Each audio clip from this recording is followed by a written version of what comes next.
I am surprised with the fact that Jesus, who we see as some people see, oh, he was this, he was that, he was really he spoke against money, didn't speak against money, he spoke against trusting in money, and it seemed like Jesus was the component for against people enjoying things in life.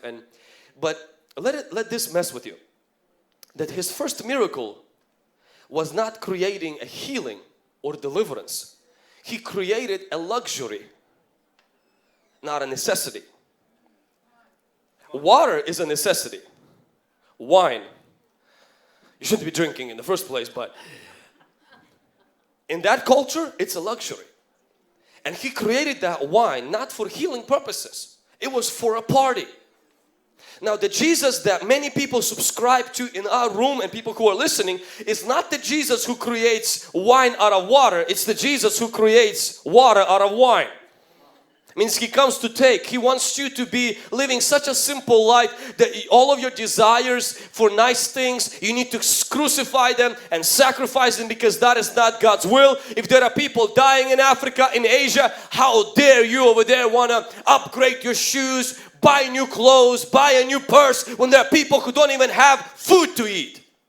Well, tell that to Jesus when he was creating a miracle at the wedding. Jesus, why are you making wine where there are people dying out of a thirst in Africa? Why are you wasting your power creating miracles for people when there are people who don't have anything to eat?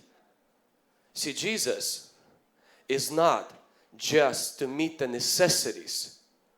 He also creates luxuries. Bible clearly states if you are willing and obedient, you will eat of the good of the land. Now everybody in here has a different definition of the good of the land. For some people, the good of the land is Toyota Camry. That to you, that's it. If you get a Camry and it's paid off, you're going to be thanking God for the rest of your life. There are some people here today, your good of the land is a Mercedes. And if you get a Mercedes, you think that's it. Well, you really need another good of the land called paying for the Mercedes, the oil change and everything.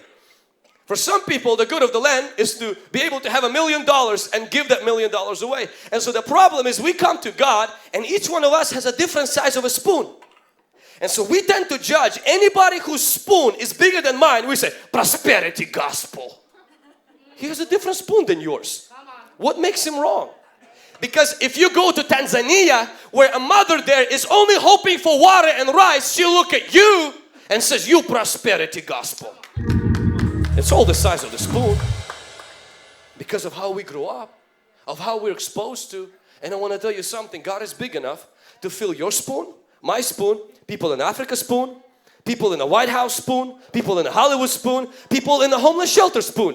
And God says, whichever spoon you come in, if you're willing and obedient, I want to work with you and I want to fill the spoon for my glory and to show my goodness in your life and to show my glory in your life. Can somebody say amen?